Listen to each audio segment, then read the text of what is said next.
Hello दोस्तों, स्वागत है। आज हम 12th क्लास हिंदी कोर का 14वां चैप्टर पहलवान के ढोलक, जिसके लेखक है फणीश्वर नाथ रेणु, इसे देखने वाले। इसमें हम लोग लेखक परिचय और फिर प्रश्नाभ्यास देखेंगे।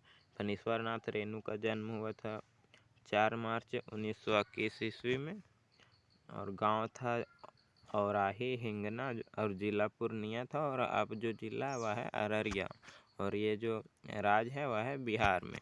इनकी मृत्यु जो हुई थी वह 11 अप्रैल 1977 को पटना में हुई थी, बिहार की राजधानी। अगला प्रमुख रचनाएं देखें तो वह मैलाचल, परती परिकथा, दीर्घतया, जुलूस, कितने चौराहे, ये सब जो है वह उपन्यास है इन प्रमुख रचना में। और फिर ठुमरी, अग्निखोर, आदिम रात्रि की महक, एक श्रावणी दोपहरी की धूप, ये सब जो है वह कहानी संग्रह है। और फिर ऋण जल, धन जल, वन तुलसी की गंध, श्रुत अश्रुत पूर्व, ये सब जो वह है वह संस्मरण के उदाहरण हैं। और फिर आगे देखें इसमें तो है नेपाली क्रांति कथा, यह जो रिपोर्टाज है। और रेणु रचनावली जो है वह 5 खंडों में समग्र है। अब हम लोग देख लेते प्रश्नाभ्यास। पहला क्वेश्चन इसमें कि कुश्ती के समय ढोल की आवाज़ और लुट्टन के दाव पेच में क्या तालमेल था। यानी कि जब ढोल की आवाज़ बजती थी तो लुट्टन जो है वह क्या तालमेल होता था ढोल की आवाज़ के उसके साथ, वह बताना। और पाठ में आए ध्वन्यात्मक शब्द और ढोल की आवाज़ आपके मन में कैसी ध्वनि पैदा करते हैं, उन्हें शब्द दीजिए, यह बताना। तो इसका आंसर जो होगा वह होगा ढोल की आवाज़ से लुट्टन के शरीर में अजीब सी हलचल पैदा होती थी, और शरीर में जो है वह बिजली से ताकत का संचार होने लगता था, जिनसे कि वह लड़ सके। और फिर वह ढोल के थाप के साथ अपने दाव पेच को बदलता था। इसके आगे फिर जो है वह ढोल की आवाज़ से उसके अंदर जोश, ऊर्जा, फुर्ती, गति जो है वह बढ़ाने का काम करता था।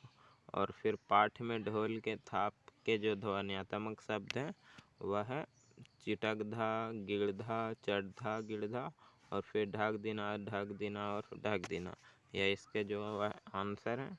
अब दूसरा क्वेश्चन हम लोग देख लेते हैं। तो दूसरा क्वेश्चन यहाँ पे है कि कहानी के किस किस मोड़ पर जो वह लुट्टन के जीवन में क्या क्या परिवर्तन आए हैं वह बताना है। तो लुट्टन के जीवन में जो अनेक परिवर्तन दिखाई पड़ते हैं। पहला बात करें तो पहला परिवर्तन है कि 9 वर्ष की आयु में माता पिता की मृत्यु हो जाना। दूसरा परिवर्तन है कि विधवा सास के द्वारा पालन पोषण करना। तीसरा है कि गाँव वाले से तंग होकर अक्सर जो है वह कुश्ती करते हुए पहलवान बनना, कसरत करते हुए। और चौथा देखें तो है कि मेले में कुश्ती की चुनौती में चांसी को हरा देना। और फिर अगला परिवर्तन है राजा के यहाँ 15 वर्षों तक राज पहलवान के रूप में अज्ञेय पहलवान बने रहना। फिर आगे है राजपुत्र के द्वारा हटाए जाने पर गांव आकर कुश्ती सिखाकर जो है वह जीवन यापन करना। और परिवर्तन हुए हैं जैसे कि अगला है कि गांव में मलेरिया हैजा के प्रकोप से अपने 2 पहलवान बेटे को खो देना। और फिर आगे के अंत में पहलवान की भी मृत्यु इसी प्रकोप से हो जाना। तो यह सब परिवर्तन आए थे। तीसरा क्वेश्चन है कि लुट्टन पहलवान ने ऐसा क्यों कहा होगा कि मेरे गुरु कोई पहलवान नहीं, यही ढोल है, इसे बताना है। तो इसका आंसर है कि पहलवान ने ठीक ही कहा है कि उसका कोई गुरु पहलवान नहीं है, क्योंकि उसने जो है वह बचपन में स्वयं कसरत करके शरीर को पहलवान का शरीर बनाया था, और फिर ढोल की थाप पर जो है वह कुश्ती लड़ना सीखा था। इसके आगे कि साथ ही साथ ढोल की आवाज़ से ही अपने दाव पेच बदलता था, और जिससे वह कुश्ती जीतता था। इसके आगे देखें तो इस कारण उसने जो अपने बेटों को भी ढोल की थाप पर कुश्ती लड़ना सिखाया था, और इस कारण जो वह पहलवान का जो गुरु है वह ढोलक ही बन गया था। चौथा क्वेश्चन है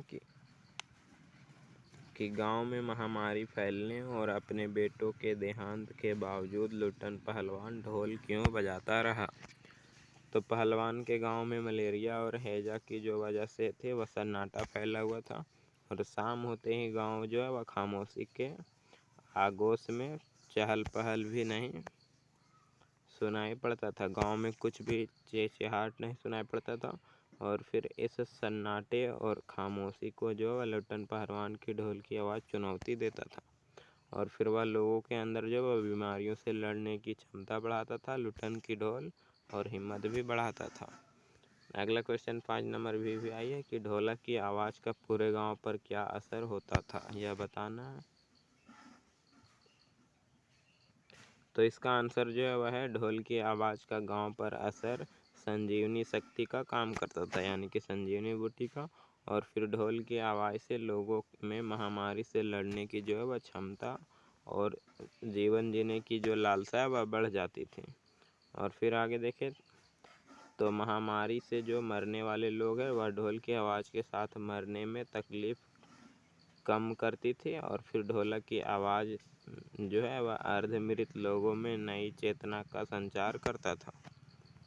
अगला क्वेश्चन देखें तो महामारी फैलने के बाद गांव में सूर्योदय और फिर सूर्यास्त दृश्य में क्या अंतर होता था। तो सूर्योदय के समय जो जहां लोगों ने चमक दिखाई पड़ता था, वहीं पे पहलवान के गांव में जो महामारी की वजह से 2-3 लाशें उठती दिखाई पड़ती थी।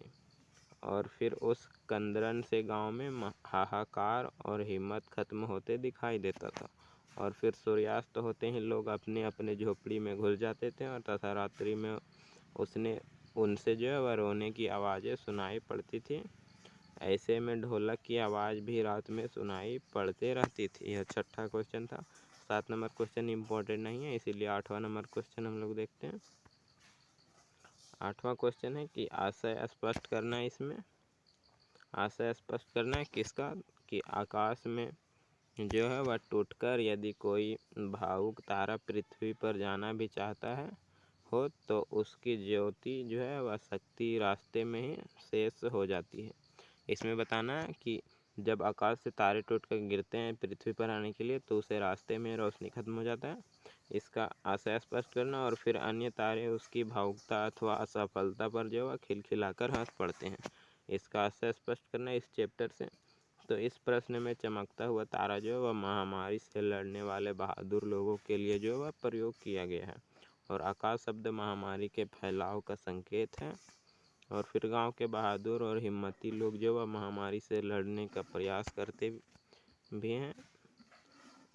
तो गांव के कुछ लोग जो है वह उसकी जो है असफलता पर जो है वह मजाक उड़ाते थे ताकि इसका जो मनोबल टूट जाए।